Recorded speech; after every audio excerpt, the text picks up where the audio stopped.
और ये चाहते हैं कि आपको बिल्कुल पता ना लगने पाए कि आप ज्वालामुखी के मुंह पर बैठे और ज्वालामुखी फट चुका है। हाल ही में एक पॉडकास्ट है जो काफी ज्यादा वायरल हो रहा है और इसमें दो चीजों की बहुत ज्यादा चर्चा की गई है। ये कह रहे हैं कि हम एक सिमुलेशन में रह रहे हैं, हम माया में रह रहे हैं और फ्यूचर में पूरी कॉन्शियसनेस भी कोलैप्स कर जाएगी। इसलिए ये एक ऐसे इंफ्रास्ट्रक्चर का निर्माण करना चाहते हैं कि पृथ्वी बचे या ना बचे पर मनुष्य बचा ले जाएं। ये पृथ्वी खत्म हो जाए, इंसान को बचाना है। वाह रे वाह। मनुष्य के शरीर में 70% पानी है और पृथ्वी की सतह पर भी 70% पानी है। आपको दिखाई नहीं दे रहा कि हम पृथ्वी ही हैं और आप ऐसी जगह जा रहे हो जहां पानी की बूंद भी नहीं है, जहां अलग से प्लांट लगा करके बस किसी तरीके से इतना पानी दिया जाएगा कि पी के जिंदा रह लो। अगर प्लेनेट बदल गया तो आपने ये जितनी गजलें लिखी हैं, ये जितनी आर्ट फॉर्म्स हैं, ये सब आपके लिए बेकार हो जाएंगी, क्योंकि माइंड बदल जाएगा। किसी और ग्रह पर जाने का मतलब है सामूहिक आत्महत्या की सोचना। वो अपना रॉकेट पर बैठ करके अपना कुटुंब लेकर के और 2-4 दर्जन बच्चे लेकर के और अपने जैसे लोग लेकर के वो उड़ जाएंगे। आप बस जब वो लोग अपने रॉकेट में बैठ करके भाग रहे होंगे, एक फैन की तरह आप नीचे से खड़े होकर सेल्फी ले रहे होगे, ये मैं हूं और ये वो रॉकेट है और चारों तरफ मेरे अब ये दुनिया जल रही है और ये अपने रॉकेट में भाग रहे हैं। उस सपने को पूरी मानवता के सामने ऐसे दिखाया जा रहा है जैसे ये जितने 800 करोड़ लोगों की पृथ्वी पर आबादी है, ये सारे चले जाएंगे। वो ये सब इसलिए कह रहे हैं ताकि क्लाइमेट चेंज की ओर आपकी नजर ना जाए, ताकि आपको लगे अच्छा क्लाइमेट चेंज से पृथ्वी समाप्ति होने वाली है तो हो जाए, हमें तो दूसरे प्लेनेट पर जाना है ना। एक बात बस याद रख लीजिएगा।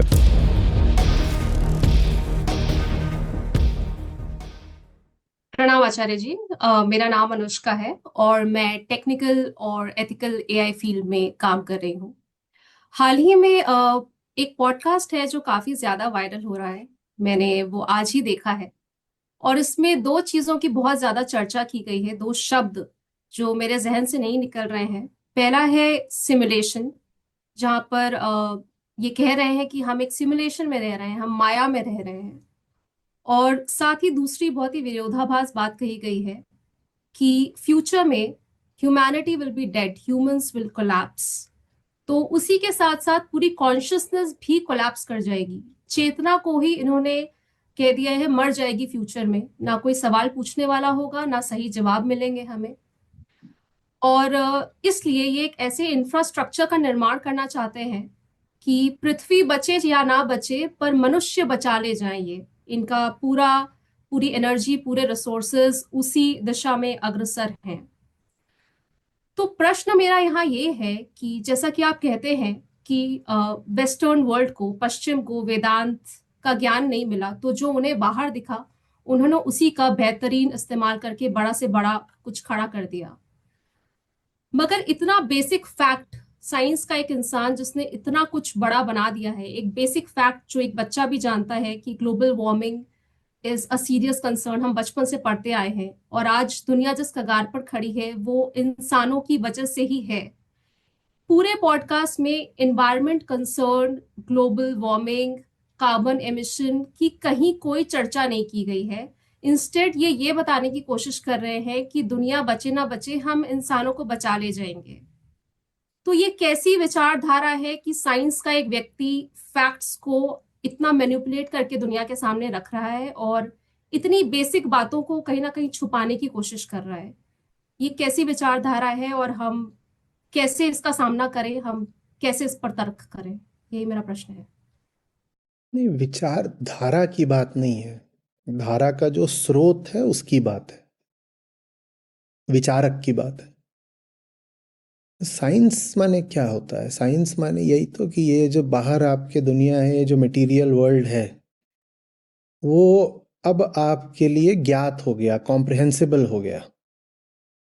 ठीक है ना? पानी नीचे को क्यों गिर रहा है, सूरज की रोशनी पृथ्वी तक आने में समय क्यों ले रही है, चंद्र ग्रहण क्यों लग जा रहा है, ये सब बातें हो सदा से रही थी। अब आपने जान लिया कि क्यों और कैसे होती हैं, इसको विज्ञान कहते हैं। तो उससे आप भीतर से कोई ज्यादा स्पष्टता थोड़ी ही हासिल कर लोगे। आप खुद को लेकर के बहुत उलझे हुए हो सकते हो, विचार का जो स्रोत है, विचारक, वो भीतरी अंधेरे में एकदम डूबा हुआ हो सकता है, फिर भी बहुत संभव है कि उसे विज्ञान में कुछ महारत हासिल हो। बिल्कुल संभव है। तो विज्ञान से आप बेहतर इंसान नहीं बन जाते, बिल्कुल भी नहीं। बल्कि आप अगर आदमी ही गड़बड़ हो तो आप विज्ञान का इस्तेमाल भी सबसे गिरे हुए कामों के लिए करते हो। ये हमारी भूल रहती है सोचना कि कोई वैज्ञानिक है तो आदमी भी बढ़िया होगा। ऐसा कुछ भी नहीं है। ठीक है, विज्ञान से बाहरी अंधविश्वास हटते हैं, पर सबसे भयानक और खतरनाक अंधविश्वास तो भीतर होता है ना, उसका नाम होता है अहंकार। और विज्ञान से वो नहीं हटता। और जहाँ अहंकार होता है वहाँ कामना होती है। अहंकार माने अपूर्णता। जहाँ पूर्णता है वहाँ दुनिया को लेकर कामना उठेगी कि दुनिया का कोई विषय मिल जाए तो मेरी अपूर्णता दूर हो जाए। हम गीता सत्रों में गाते हैं ना, जब काम भरा हो आंख में तब सच नजर नहीं आता है। आप कह रहे हो बच्चा भी जानता है कि आज दुनिया बिल्कुल विनाश के मुहाने पर खड़ी है, क्लाइमेट क्राइसिस, सब जानते हैं। तो फिर और ये जो सब बहुत सारे बड़े बड़े लोग हैं, क्लाइमेट डिनायलिस्ट्स हैं, इनको क्यों नहीं दिख रहा है? आग दह के पर धुएं से प्रकाश ढक सा जाता है, जब काम भरा हो आंख में तो सच नजर नहीं आता है। आंख में जब कामना भरी हो तो सच्चाई नहीं दिखाई देती। और कामना कब भरी होती है? जब आपको दुनिया का बहुत पता होता है, अपना कुछ भी नहीं पता होता। और ऐसे लोग बहुत खतरनाक हो जाते हैं, बहुत खतरनाक हो जाते हैं। पृथ्वी खत्म हो जाए, इंसान को बचाना है। वाह रे वाह! इंसान, जिसको आप इंसान बोलते हो, उसकी रग रग पृथ्वी है। पृथ्वी नहीं रहेगी तो इंसान कहाँ से रहेगा? कई बातें इसमें, ये पहली बात है। आपका जो कद है वो पृथ्वी के व्यास से निर्धारित हो रहा है। पृथ्वी की जो ग्रेविटी है ना, वो आपकी हाइट तय कर रही है। पृथ्वी की ग्रेविटी जो है, और पृथ्वी की ग्रेविटी उसके रेडियस से आ रही है। पृथ्वी का रेडियस तय कर रहा है कि आपके शरीर में मांसपेशियां कितनी होंगी। अच्छा बताइए, आपका जो मसल मास है वो टोटल मास का एक पर्टिकुलर परसेंटेज ही क्यों होता है? आपने अपना बॉडी मास एनालिसिस कभी कराया हो तो उसमें आता है बॉडी में इतना फैट है, इतना स्केलेटल मास है और इतना मसल मास है। ऐसे आता है। तो जो आपका मसल मास आता है, चाहे जितना भी आता हो, 45%, 70%, यही सब रहता है लोगों का, तो वो उतना ही क्यों आता है? क्योंकि उसका संबंध पृथ्वी के व्यास से है, डायमीटर से है। ग्रेविटी तय करती है आपको कितनी मसल चाहिए। अगर ग्रेविटी ज़्यादा होती तो आपकी थाई मसल्स, आपकी काफ मसल्स और मजबूत चाहिए होती चलने के लिए। अगर ग्रेविटी बहुत ज़्यादा होती तो आपका शरीर बहुत दूसरे तरीके से इवॉल्व करता। और ब्रेन भी शरीर ही है ना, ब्रेन भी शरीर है। ग्रेविटी दूसरी होती तो ब्रेन भी दूसरे तरह से इवॉल्व करता। ब्रेन दूसरे तरीके से इवॉल्व करता तो जिसको आप थॉट या कॉन्शियसनेस बोलते हो, वो भी दूसरी होती। तो इंसान का तन और मन दोनों पृथ्वी ही हैं। आप मालूम है क्या हो? पृथ्वी की सतह पर चल रही बहुत मामूली गतिविधि, उसको बोलते हैं इंसान। 6400 किलोमीटर पृथ्वी का रेडियस है। और जो पृथ्वी की क्रस्ट है, जो पृथ्वी का बिल्कुल बाहरी छिलका है, टॉप सॉइल से भी जरा सा ऊपर वाला, उस पर कुछ नन्हे नन्हे कीड़े रेंग रहे होते हैं। और वो वहां कुछ ऐसे ही अपना इधर उधर कुछ कुछ कुछ कुछ कुछ कुछ कर रहे हैं, उसको इंसान बोलते हैं। पृथ्वी की सॉइल के ऊपर कुछ ऐसे ही एक्टिविटी चल रही होती है, उस एक्टिविटी को कहते हैं द ह्यूमन बीइंग। आपकी क्या औकात है 6400 किलोमीटर के रेडियस के सामने? आप हो 5 फीट 6 फीट के, और आप जिस चीज पर खड़े हो उसका रेडियस देखिए, तो उसकी सरफेस पर आप बिल्कुल एक मिनिस्क्यूल प्रेजेंस हो, और आपकी जो पूरी प्रेजेंस है वो आपके प्लेनेट, आपके ग्रह ने ही तय करी है। आपकी आंखों का जो पूरा कॉन्फ़िगरेशन है वो इस प्लेनेट ने तय करा है। बताता हूं कैसे। पृथ्वी अगर सूरज से ज्यादा दूर होती तो आपकी आंखों को जरूरत पड़ती और ज्यादा शार्प होने की, क्योंकि रोशनी कम होती। पृथ्वी अगर सूरज के ज्यादा पास होती तो भी आपकी आंखें अलग होती, क्योंकि रोशनी ज्यादा होती। तो फिर आंखें में आपके जो रॉड्स का, कोन्स का, रेटिना का जो साइज है वो सब दूसरे तरीके का होता। आपकी खाल दूसरी होती अगर पृथ्वी सूरज के ज्यादा पास होती, क्योंकि रेडिएशन ज्यादा होता, तो खाल भी दूसरे तरीके की होती। ठीक वैसे जैसे जो लोग इक्वेटर पर रहते हैं और जो लोग ज़्यादा टेम्परेट रीजन्स में रहते हैं उनकी खाल अलग अलग होती है ना, खाल की मोटाई, खाल का रंग सब अलग हो जाता है। तो वैसे ही आप अगर सूरज से दूर रह रहे होते, आप किसी और ग्रह पर होते, तो आपकी खाल, आपकी आंखें, आपके होंठ, आपके बाल सब अलग होते। ये सब तो छोड़ दो, मैं कह रहा हूं आपका ब्रेन ही अलग होता, माने इंसान की कॉन्शियसनेस ही दूसरी होती अगर वो पृथ्वी पर नहीं होता। पृथ्वी और मनुष्य एक ही बात है। जैसे पृथ्वी में अलग अलग सतहें होती हैं ना, तो वैसे ही सबसे ऊपरी सतह के ऊपर एक और सतह है, उस सतह को आप कह सकते हो द ह्यूमन लेयर। हम वो हैं। बस इस सतह को गुमान हो गया है कि वो पृथ्वी से भिन्न है। इस सतह को गुमान हो गया है कि वो पृथ्वी से भिन्न है, और वो किसी और ग्रह पर भी चली जाएगी तो वो बची रहेगी।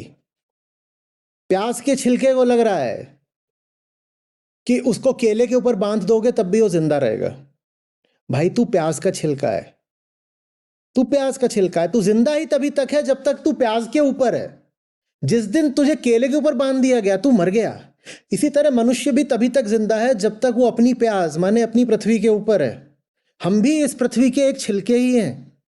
जब तक हम पृथ्वी के ऊपर हैं तब तक हम हैं, उसके बाद हम नहीं हैं। और ये बात बहुत सीधी है। आपका जो ब्लड प्रेशर है वो कैसे तय होता है? वो एटमॉस्फेरिक प्रेशर से तय होता है। और एटमॉस्फेरिक प्रेशर किससे तय होता है? वो ग्रेविटेशनल पुल से तय होता है। आपका दिल कितना धड़क रहा है वो तय होता है इससे कि एटमॉस्फेरिक प्रेशर कितना है और आपकी बॉडी का साइज कितना है। उससे आपका हार्ट रेट तय होता है। अगर अगर पृथ्वी बदल गई तो ये आपका जो दिल धड़क रहा है ये धड़केगा कैसे?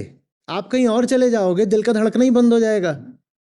आप किसी ऐसी जगह चले गए जहाँ रेडियस बहुत कम है, तो वहाँ एटमॉस्फेरिक प्रेशर भी कम होगा। जब एटमॉस्फेरिक प्रेशर कम होगा तो आपकी जो नसें हैं जो खून लेकर के घूम रही हैं उनका प्रेशर एटमॉस्फेरिक प्रेशर से ज़्यादा हो जाएगा, आपकी सारी नसें फट जाएंगी। ठीक वैसे जैसे जब आप पहाड़ों के ऊपर जाते हो तो कई बार नाक से खून आ जाता है ना। क्यों आ जाता है नाक से खून? क्योंकि एटमॉस्फेरिक प्रेशर कम हो गया, आपका शरीर फटना शुरू हो जाता है। आप किसी दूसरे प्लेनेट पर जाओगे आपका शरीर फटने लगेगा। दूसरी ओर आप जुपिटर जैसी किसी जगह पर पहुंच गए जहां पर ग्रेविटी बहुत ज्यादा है, तो एटमॉस्फेरिक प्रेशर हो सकता है इतना ज्यादा हो कि आपकी ये जितनी ब्लड वेसल्स हैं वो सब कंप्रेस हो जाएं। और मैं बहुत बेसिक साइंस की बात कर रहा हूं, आप इसमें और आगे पढ़ोगे तो मामला और नुआंस्ड है। कहीं और चले जाओगे तो देखने में भी तकलीफ आने वाली है, सांस लेने में भी, खाने में। आप जो वनस्पतियां खाते हो, आप मिनरल्स और केमिकल्स खा के तो जी नहीं सकते। आप सब जो चीजें खाते हो पृथ्वी पर पैदा होती हैं, कहीं और कैसे पैदा हो जाएंगी? कैसे हो जाएंगी? मनुष्य और पृथ्वी दो नहीं है। आप इस पृथ्वी पर रहते नहीं हैं, आप ये पृथ्वी हैं। पृथ्वी आपका घर नहीं है, पृथ्वी आपका केंद्र है, पृथ्वी दिल है आपका। प्याज का छिलका सोच रहा है मैं प्याज पर रहता हूं। प्याज का छिलका सोच रहा है मैं तो प्याज पर बस रहता हूं। तुम रहते नहीं हो प्याज पर, तुम प्याज हो। यहां से बाहर जाकर के अगर कुछ बचेगा भी तो वो मनुष्य नहीं होगा, वो मनुष्य से मिलती जुलती कोई चीज होगी। उसे आप ह्यूमैनॉइड बोल सकते हैं। वो ह्यूमन नहीं होगा, उसका कद भी दूसरा होगा, उसका ब्रेन भी दूसरा होगा। वो सारी चीजें जो आपको पता है ना, आप हमारे हमारे हम हमारे हस्ती में पूरा एक एक माइंड बॉडी रिलेशनशिप चलती है। हम साइकोसोमेटिक जीव हैं। आपका माइंड बॉडी से माने मटेरियल से जबरदस्त तरीके से प्रभावित रहता है। हम साइकोसोमेटिक लोग हैं, साइको और सोमा, माइंड और बॉडी। बॉडी मटेरियल है, मटेरियल अगर बदल गया तो माइंड बदल जाएगा। अगर प्लेनेट बदल गया तो आपने ये जितनी गजलें लिखी हैं, ये जितनी आर्ट फॉर्म्स हैं, ये सब आपके लिए बेकार हो जाएंगी, क्योंकि माइंड बदल जाएगा। आप कुछ और हो जाओगे। किसी और ग्रह पर जाने का मतलब है सामूहिक आत्महत्या की सोचना। वो स्पीशीज दूसरी होगी, वो आप नहीं होंगे। अगर बचे तो कहीं और जाकर बचे तो याद रखना, अगर किसी भी ग्रह पर इतनी ही फेवरेबल स्थितियां होती जीवन के पनपने की, तो अब तक पनप गई होती। वो सब ग्रह बंजर पड़े हैं। इससे पता क्या चलता है कि वहां जीवन के पनपने की संभावना अपने आप में बहुत कम है। अब आप वहां जाकर उसको आर्टिफिशियली कॉलोनाइज करना चाहते हो। जहां पर अपने आप जीवन कभी नहीं पनपा, वहां पर आप जाकर कृत्रिम रूप से जीवन बसाना चाहते हो। अगर वो जगह इतनी अच्छी होती तो उनमें आज तक अपना जीवन क्यों नहीं है? बहुत अब तो हमारे पास ये सब जो लो फ्लाइंग सैटेलाइट्स होते हैं, आप उन्होंने तस्वीरें ली हुई हैं। आप सैटर्न की, जुपिटर की, मार्स की, मरकरी की, इनकी सबकी सतहों की तस्वीरें देखिए और फिर अपने आप से पूछिए, मैं यहाँ बसना चाहती हूँ क्या? मैं यहाँ बसना भी चाहती हूँ। मिट्टी नहीं है भाई वहाँ। ज़्यादातर लोगों ने तस्वीरें देखी भी हैं तो चंद्रमा की सतह की देख ली हैं। हमारा चंद्रयान चला गया है, या नील आर्मस्ट्रॉन्ग के समय की, अच्छा चट्टान जैसा होता है। नहीं भाई, वैसा भी नहीं होता। कई तो ग्रह ऐसे हैं जिनकी सतह ही गैस की है। कई ऐसे हैं जो थोड़ा दूर वाले हैं, ठंडे वाले हैं, जहां गैसें भी जमी हुई हैं, जहां पर कार्बन डाइऑक्साइड तक जम गई है, सॉलिडिफाई हो गई है। आप वहां रहना चाहते हो? कई ऐसे हैं जहां पर सैकड़ों डिग्री तापमान की लगातार आंधियां चलती रहती हैं। आप वहां रहना चाहते हो? लेकिन अगर पृथ्वी को पूरा बर्बाद कर दिया, ठीक है, तो कहीं और रहना पड़ेगा। ठीक वैसे ही जैसे जो ISS था, इंटरनेशनल स्पेस स्टेशन, उसमें कुछ लोग रह लेते थे। वो कैसे रह लेते थे? वो रह लेते थे बहुत सारे रिसोर्सेस कंज्यूम करके। ये पहली बात। और दूसरी बात, कितने रह लेते थे? तो जो लोग बातें कर रहे हैं ना कि हम कहीं और चले जाएंगे और वहां पर हम अपनी दुनिया बसाएंगे, वो ये नहीं कह रहे कि आप सब चले जाओगे। वो ये कह रहे हैं कि वो चले जाएंगे क्योंकि उनके पास पैसा है। आप थोड़ी चली जाओगी, मैं थोड़ी चला जाऊंगा।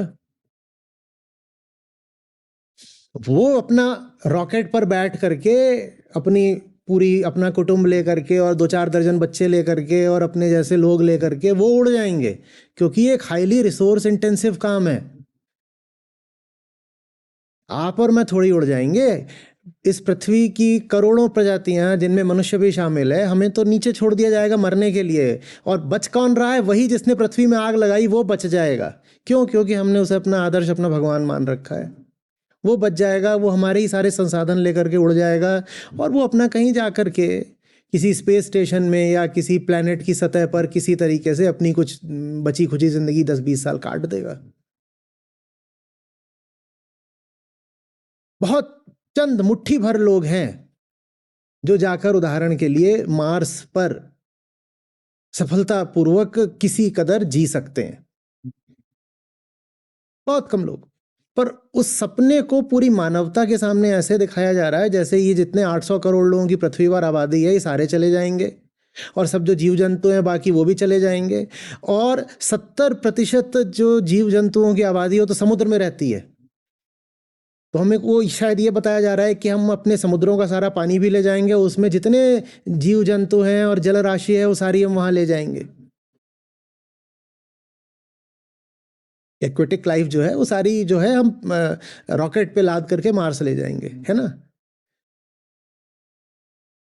आम आदमी नहीं जानने वाला। आम आदमी छोड़िए, जब तक आप टॉप 0.00000000001% में नहीं है, आपके लिए कोई स्कोप नहीं है पृथ्वी से कहीं जाने का, वो बहुत महंगा काम है, क्योंकि जाने ही नहीं वाले हो, बात वहां बसने की हो रही है। उसमें प्रति व्यक्ति करोड़ों अरबों रुपए का खर्चा है, आप कहां से दे दोगे? और उस खर्चे के बाद भी आपको जो जीवन मिलेगा वो ह्यूमन का नहीं, ह्यूमनॉइड का मिलेगा। जो लोग आपको ये सपना बेच रहे हैं, उनकी मक्कारियों के आर पार देखो, वो मानवता के अपराधी हैं। वो ये सब इसलिए कह रहे हैं ताकि क्लाइमेट चेंज की ओर आपकी नजर न जाए, ताकि आपको लगे अच्छा क्लाइमेट चेंज से पृथ्वी समाप्ति होने वाली है तो हो जाए, हमें तो दूसरे प्लेनेट पर जाना है ना। अपने घर में आग लगी हुई है, इससे आप बेखबर हो जाओ, इसलिए आपको दूसरे घर का सपना बेचा जा रहा है। और घर में आग क्यों लगी हुई है? क्योंकि उस आग पर हाथ सेकने वाले लोग मौजूद हैं जो आपको और प्रोत्साहित कर रहे हैं, हाँ और आग लगाओ और आग लगाओ और बच्चे पैदा करो, और बच्चे पैदा करोगे तो दो फायदे होंगे। पहली बात, हमें चीप लेबर मिलेगा अपनी फैक्ट्रीज के लिए, और दूसरी बात, कंज्यूमर्स भी तो होने चाहिए, तो और बच्चे पैदा करो। न तो क्लाइमेट चेंज कोई समस्या है, न पॉपुलेशन एक्सप्लोजन, न कंज्यूमरिज्म। अमेरिका, जो एवरेज अमेरिकन है, वो जितना कंजम्पशन करता है उतना अगर पृथ्वी का हर प्राणी करने लगे तो 6 पृथ्वियों की जरूरत पड़ेगी। और ये सब जो लोग हैं ये द ग्रेट अमेरिकन ड्रीम ही बेच रहे हैं चारों तरफ,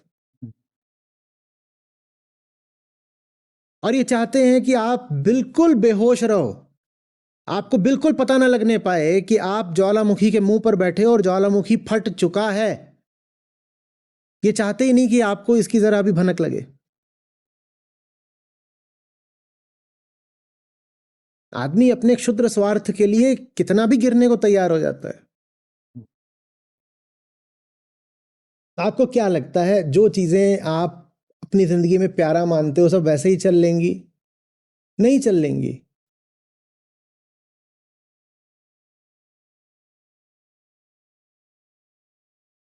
टाइड्स है, लूनर एक्टिविटी है, लूनर मंथ है, इनमें आप देखते नहीं हो कि एक सिंक्रोनाइजेशन होता है। और आप ऐसी जगह जा रहे हो वहां ना चांद है ना चांद नहीं है, तो वहां तो ऐसा कुछ नहीं है कि महीना फिर 28 या 30 दिनों का ही होगा, कि होगा। और उस चीज का संबंध मनुष्य शरीर से भी है। अब क्या होगा, अब कैसी कैसी दुनिया होगी, वो कैसी जिंदगी होगी वहां पर? मनुष्य के शरीर में 70% पानी है, और पृथ्वी की सतह पर भी 70% पानी है। आपको दिखाई नहीं दे रहा कि हम पृथ्वी ही हैं? और आप ऐसी जगह जा रहे हो जहां पानी की बूंद भी नहीं है, जहां अलग से प्लांट लगा करके बस किसी तरीके से इतना पानी दिया जाएगा कि पी के जिंदा रह लो। पर हम 70% पानी हैं शरीर से, और 70% पानी है हम अपने ग्रह पर भी। बहुत संबंध है भाई। आपके वोकल कॉर्ड्स जो एक्टिविटी करते हैं और हवा की जो डेंसिटी है, इसमें रिलेशन है। क्योंकि आपको जो वेव पैदा करनी है उसको एयर को मीडियम बनाकर चलना है, तो उस वेव में जो एनर्जी होनी चाहिए वो डिपेंड करेगी एयर की डेंसिटी पर। दूसरी जगह आप बात कैसे कर लोगे किसी और से? आप ऐसी जगह जाना चाहते हो जहां आप बात ही ना कर पाओ? आप क्या सोच रहे हो, आप वहां खड़े हो जाओगे एक दूसरे से बात कर लोगे? अरे भाई, हमारी जो वेव्स हैं वो इलेक्ट्रोमैग्नेटिक वेव्स नहीं है, उन्हें मीडियम चाहिए होता है। हवा नहीं है तो दूसरे से बात कैसे करोगे?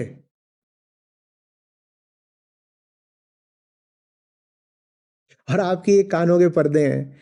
आपको पता है, आप खड़ी रह लेती हो, उसकी वजह ये है कि यहाँ और यहाँ एक फ्लूइड होती है जो आपके शरीर का बैलेंस बनाने में मदद करती है। और वो कैसे काम करती है? वो प्रेशर को मेजर करके काम करती है, एटमॉस्फेरिक प्रेशर। आप जब ऐसे गोल गोल घूम जाते हो तो चक्कर आता है ना, आप गिरने लगते हो ना, होता है ना, आप खड़े खड़े ऐसे बार बार घूमिए, चक्कर आता है। क्यों क्यों गिरने लग जाते हो?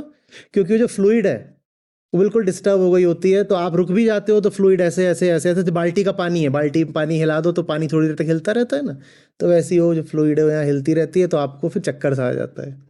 और वो जो फ्लूइड है वो काम ही करती है एटमॉस्फेरिक प्रेशर को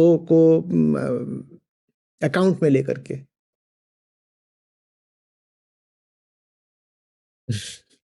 आप प्लेन में जाते हो, थोड़ा सा प्रेशर बदलता है तो क्या हो जाता है कानों में, और जब प्रेशर पूरा ही बदल जाएगा तो क्या हो जाएगा आपका?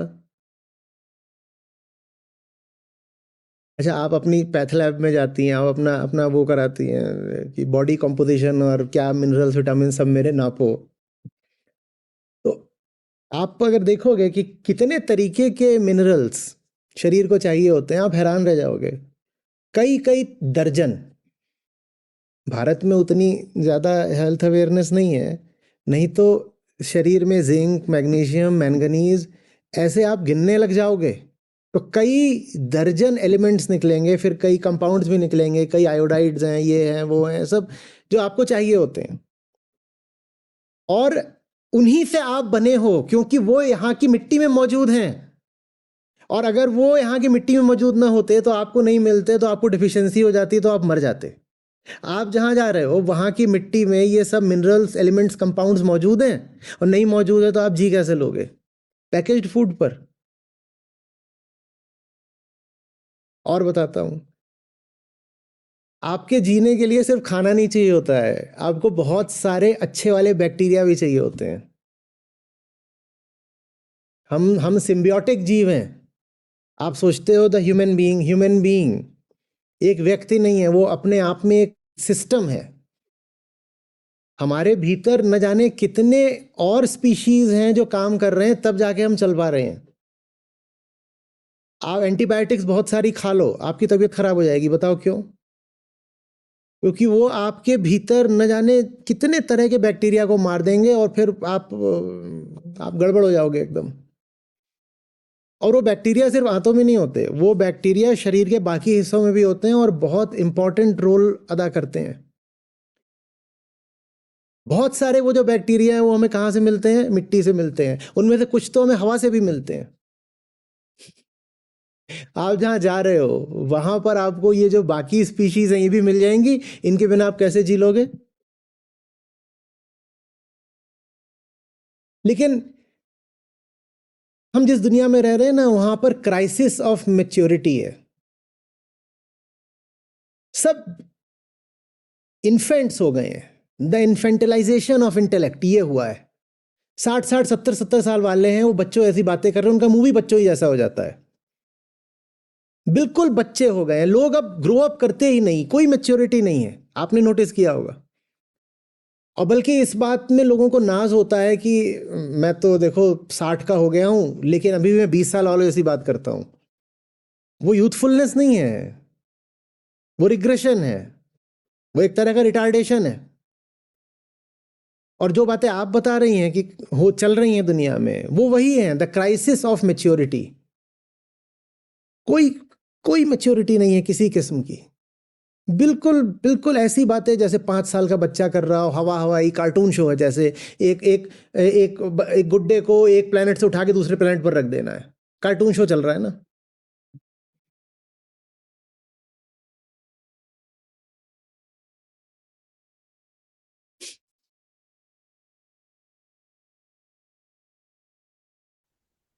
आचार्य जी, बच्चे तो फिर भी प्रश्न उठा लेते हैं, पूछ लेते हैं, पर ये जनता कैसी है जिसने ऐसों को गद्दी पर बिठा रखा है, जो कहते हैं कि climate crisis is just an नहीं, एल्यूजन। ये जनता ऐसों का ही निर्माण है।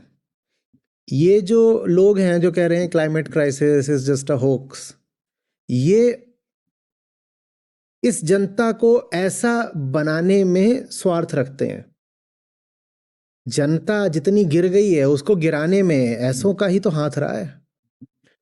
पॉपुलर मीडिया कौन कंट्रोल करता है? मुश्किल से दुनिया में 1 दर्जन लोग। और आप दिन रात मीडिया कंज्यूम कर रहे हो ना, उस मीडिया का ही इस्तेमाल किया जाता है आपको इन्फेंटलाइज करने के लिए, आपको इमेच्योर बनाने के लिए।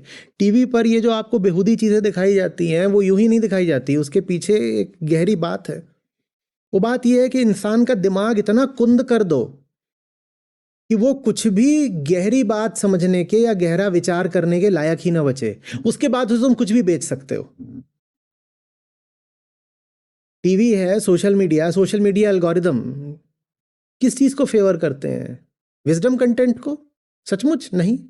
टीवी पर जो आप देख रहे हो क्या करता है, वो आपको और ज्यादा बेवकूफ बना देता है। जो जितना टीवी देख रहा है वो उतना बेवकूफ हो रहा है दिन ब दिन। उसकी हार्ड वायरिंग तक बदल रही है, इस पर प्रयोग हो चुके हैं। आप ज्यादा टीवी देखिए, आप एकदम बेवकूफ होते चले जाते हैं। और टीवी में भी खासकर वो कार्यक्रम जो महिलाओं को टारगेट करके बनाए जाते हैं, वो है ही इसीलिए ताकि वो यहां से बेवकूफ बनी रहे। तो जनता जब इन्हीं के द्वारा तैयार है, इन्हीं चंद लोगों ने जनता को तैयार किया है, तो जनता तो बेवकूफ होगी ना। आप सोचते हो आपका दिमाग आपका है, आपका दिमाग आपका नहीं है। आपका दिमाग दुनिया के करीब 12, 15 या 20 लोग होंगे, आपका दिमाग उन्होंने तैयार किया है। आपका दिमाग आपका अपना नहीं है। आप बेवकूफ बनाए गए हो। आपको लग रहे हो कि आपको लग रहा है आपकी अपनी जिंदगी, आपकी अपनी जिंदगी है ही नहीं। आप सब कुछ वही कर रहे हो जो दूर बैठी ताकतें आपसे करवाना चाहती हैं।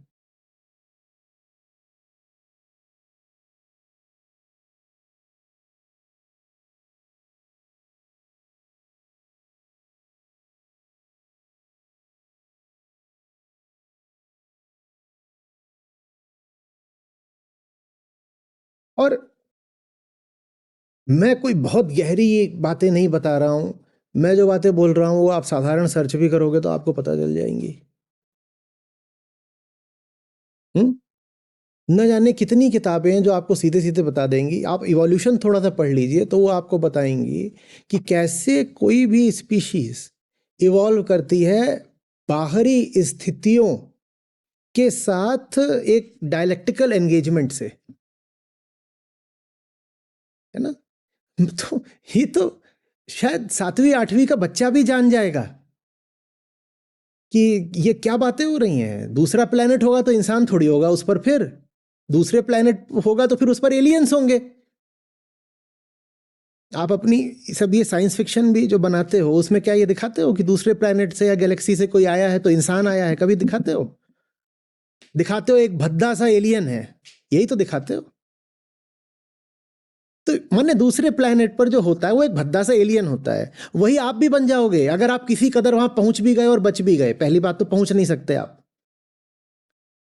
बस एक फैन की तरह, जब वो लोग अपने रॉकेट में बैठ करके भाग रहे होंगे, एक फैन की तरह आप नीचे से खड़े होकर सेल्फी ले रहे होगे, ये मैं हूं और ये वो रॉकेट है, और चारों तरफ मेरे अब ये दुनिया जल रही है और ये अपने रॉकेट में भाग रहे हैं और मैं अभी भी नीचे खड़ा होकर के एक फैन की तरह सेल्फी ले रहा हूं। वो भाग भी रहे होंगे तो बहुत सारे लोग उनकी चरण वंदना करके कह रहे होंगे, sir sir sir sir sir please sir, autograph sir.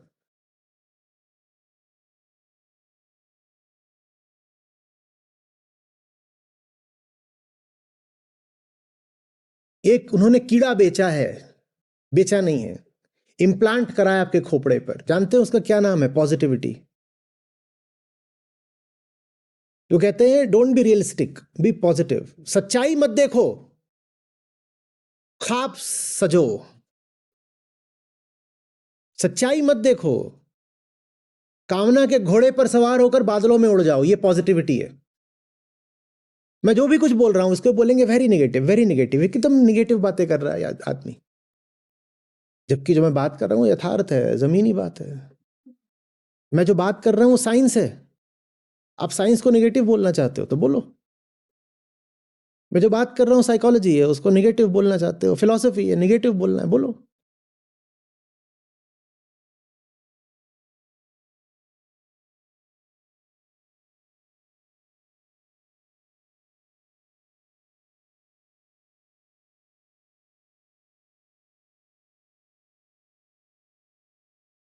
Titanic जब डूब रहा था ना, तो फिर लोगों ने मांग करी कि संगीत सुनाओ। इंसान वो शय है। वो बहुत पॉजिटिव लोग थे, बोल रहे थे हम ये जानना ही नहीं चाहते हैं कि डूब रहा है, कुछ नहीं डूब रहा है, ब्रिंग ऑन द म्यूजिक। और वो म्यूजिक बिल्कुल ऐसा, आसमान में उड़ गए, यहां बैठ गए, चांद है, तारे हैं, परियां हैं। और पानी था बढ़िया ठंडा ठंडा, अटलांटिक वाला, इतना ठंडा कि उस पे आइसबर्ग घूम रहा था। और ये बढ़िया अपनी सब गरम गरम सारी आउटफिट्स डाल करके क्या कर रहे हैं, म्यूजिक सुन रहे हैं।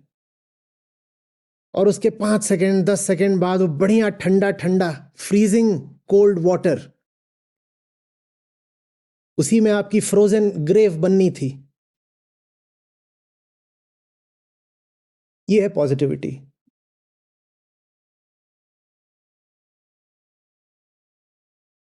Human consciousness is too precious to be left to the fate of a single planet. So we need to disperse the seeds of humanity across planets and galaxies. क्या खाकर आए हो, क्या पिया है? Human consciousness is this planet itself.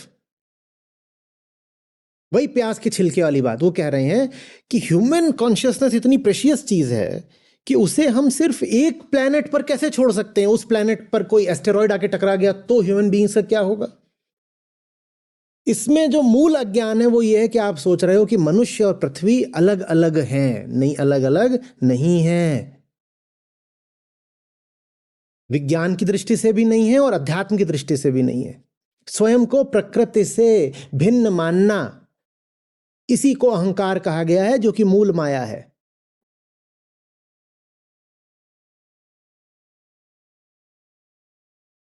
लेकिन सुनने में बात कितनी इंप्रेसिव लगती है ना, human consciousness is just too precious to be tied to the fate of a solitary planet. Let's hedge our risks. Let's take humanity to diverse planets so that we survive, even in the case of a catastrophic event involving a couple of planets. We'll still survive because we have diversified. ये stock trading कर रहे हो, hedging, तुम्हें existence और trading में अंतर नहीं समझ में आता? तुमने लिविंग को ट्रेडिंग मान लिया।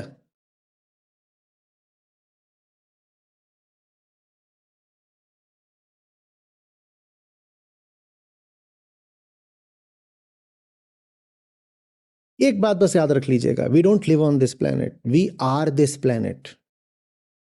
Either the two of us live together or we go down together, because we are not two at all, we are one.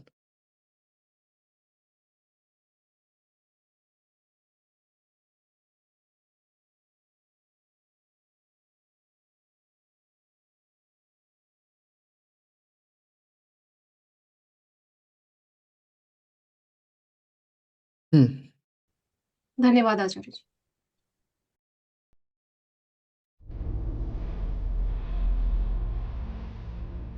मेरा नाम अभिषेक है, मैं दिल्ली से हूँ।